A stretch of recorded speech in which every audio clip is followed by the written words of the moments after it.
ஓம் முருகா போற்றி போற்றி. என் அன்பு குழந்தையை, முருகன் உன்னிடம் பேச ஏங்குகிறேன். கேட்பாயா தங்கமே? கேட்டால் நீ கேட்பதை நான் சந்தோஷமாக அள்ளி கொடுப்பேன். உனக்கானது நிச்சயம் உன்னிடத்திலே வரும். கலங்காதே, நினைப்பது நடக்கும். இந்த முருகன் உன் அருகிலேயே இருக்கிறேன். ஒவ்வொரு பிரச்சனையும் இனி ஒவ்வொன்றாக தீரப்போகிறது. நீ இனி அதனால் சந்தோஷமாக இருக்கப் போகிறாய். நடக்குமா இல்லையா என்று மட்டும் பார். என்னை சோதித்து பார்க்க வேண்டுமானாலும் பரவாயில்லை. நிச்சயமாக இந்த முருகனை நம்புவாய். நீ எதை வேண்டி என்னிடத்தில் வந்தாயோ அது வரும் செவ்வாயில் உன்னை வந்து சேரும். அதனால் நீ மட்டுமல்ல, உன் குடும்பத்தோடு மகிழ்ச்சியாக இருக்கப் போகிறாய். இந்த முருகன் இருக்கிறேன் என்பதை நம்பப் போகிறாய். நீ இத்தனை நாட்களாக தொடர்ந்து செய்த காரியம் கைகூடி வந்துவிடும். நீ நடக்காது என்று நினைத்ததை இந்த முருகனை நம்பி நீ கேட்டதால் அது உன்னை தேடி வரப்போகிறது. காலதாமதம் ஆகிறதே, ஆகிவிட்டதே, எனக்கு கிடைக்க வேண்டியது கிடைக்குமா கிடைக்காதா என நீ புலம்பலை அறியாமல் நான் இருக்கிறேன் என்று மட்டும் நினைக்காதே. அப்படி இல்லை. உனக்கான தருணம் வந்துவிட்டால் எதுவும் தாமதமாகிறது. தாமதமாகிறது என்றால் நீ எண்ணியதை விட சிறப்பானதாக அது அமையப்போகிறது என்றுதான் அர்த்தம். உன்னை ஒதுக்கியவர்கள் நீ உயர்ந்து நிற்பதை அவர்கள் பார்க்கப் போகிறார்கள். அதை நீயும் பார்க்கத்தான் போகிறாய். நம்பு. நம்பினால் இந்த முருகன் கைவிட மாட்டேன். உன் எதிர்பார்ப்புகள் நிறைய இருக்கிறது என்று எனக்கு தெரியும். முதலில் நம்பு, பிறகு என்னிடம் நீ வேண்டுதல் வை. அதேபோல் முதலில் உன் முருகன் பேசுவதை கேள், பிறகு நீ பேசு. அதுபோல் ஒன்றே ஒன்று சொல்லிக்கொள்ள ஆசைப்படுகிறேன். நிறைய செலவழிக்கிறாய்.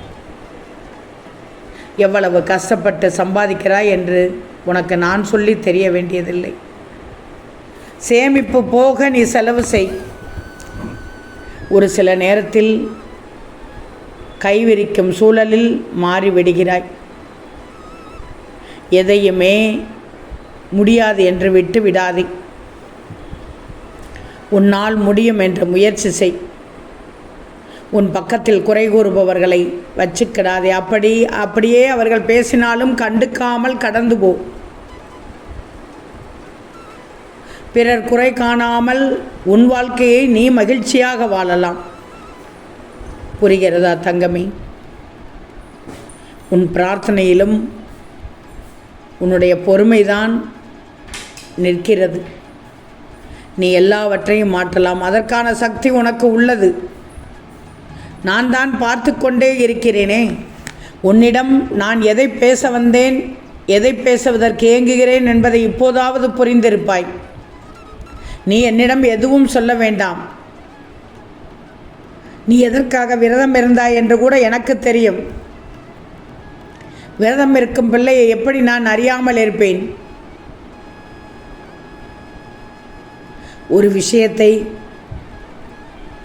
சரிவர முடிக்க வேண்டுமென்றால் அதற்கான சரியான முடிவை எடுக்கணும். வாய்ப்புகள் விலகி போவதை நினைத்து கலங்கினால் எப்படி?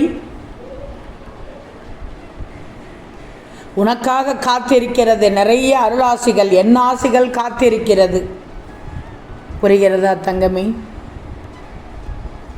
உன்னிடத்தில் அனைத்தும் நல்லதாக இருக்கிறது. நீ எதிர்பார்த்த தீர்வு தானே உனக்கு கிடைக்கணும். இத்தனை நாள் வழி தெரியாமல் தவித்து கொண்டிருந்தாய். எந்த பக்கம் திரும்புவது, எந்த பக்கம் நகர்வது என்று தெரியாமல் இருந்தாய். விடை தெரியாமல் இருந்த உன்னுடைய வாழ்க்கையில் குழப்பங்கள் தீர்வதற்கான வழியை நான் பார்த்து கொண்டிருக்கிறேன். ஒரு தெளிவை தருகிறேன். தெளிவை தந்தவுடன் முக்கியமான கேள்விக்கான பதிலை தருவேன். ஏன்னா நீ தெளிவாக இருந்தால் தானே உன் கேள்விக்கான பதில் எப்படி வந்துள்ளது, எப்படி மாறணும் என்று உனக்கு தெரியும். உன்னை சுற்றி எல்லாம் நல்ல விதத்தில் மாறும், அதில் எந்த மாற்றமும் இல்லை. நீ மாறிக்கொண்டிருக்கிறாய் ஒரு சில விஷயத்தில். எப்போதும் கவலையை இருப்பதை விட்டுவிடு. எப்போதும் கவலையாக இருந்தால் உன் சுற்றத்தாரும் குடும்பத்தினரும் உன்னை பார்த்து கவலைப்பட்டு விடுவார்கள். தயவு செய்து சொல்வதை கேள். எல்லோரையும் மகிழ்ச்சியாக வைத்துக் கொள்வதற்காகத்தானே நீ கஷ்டப்படுகிறாய். அப்போ நீ எப்படி இருக்கணும் யோசிச்சுப்பார்.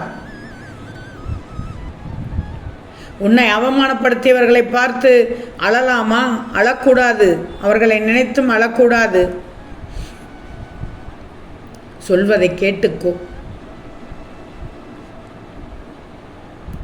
புரிகிறதா தங்கமி? வாழ்க்கையில் போராடி ஜெயிக்க வேண்டுமென்றால் சில நல்லதையும் கெட்டதையும் விட்டுத்தான் ஆகணும். பதில் சொல்லு தங்கமி. நிரந்தரமில்லாத உலகத்தில் எப்படி வாழ வேண்டும் என்பதை நீ கற்றுக்கோ. இப்போது இருக்கும் நேரம் வேண்டுமானால் கஷ்டமாக இருக்கும். ஆனால் அது நிரந்தரமா? சொல்லு பார்க்கலாம். நிரந்தரம் அல்ல. காலம் மாறும், சூழ்நிலைகள் மாறும். வருங்காலம் நிச்சயம் உனக்கு ஆகனதாகத்தான் அமையும். அதுவும் வளமானதாக அமையும். உனக்கான நல்ல வழியை நான் அமைத்து கொண்டிருக்கும் போது பயப்படக்கூடாது. தெளிவு இருக்கணும். தெளிவில்லாமல் நீ வாழ்க்கை வாழக்கூடாது. முதலில் மற்றவர்களுக்கு நீ எடுத்துக்காட்டாக இருக்கணும். புரிகிறதா தங்கமி? எதில் ஈடுபடணும், ஈடுபடக்கூடாது என்பதை தெரிஞ்சுக்கோ. வாழ்க்கையில் ஒவ்வொரு நாளும் ஒவ்வொரு பொக்கிஷமாக நினச்சிக்கோ. எல்லாமே சொல்கின்ற நேரமாக இருக்காது. நீ உயர்ந்த நிலையை அடைய வேண்டுமென்றால் மனதில் பக்குவம் இருக்கணும். நேர்மறையாக நினைக்கணும் எதையும். புரிகிறதா தங்கமே? நிஜமான வாழ்க்கையை வாழ். இன்று மட்டுமே நிஜம், நடப்பது மட்டுமே நிஜம் என்று நினைச்சு வாழு.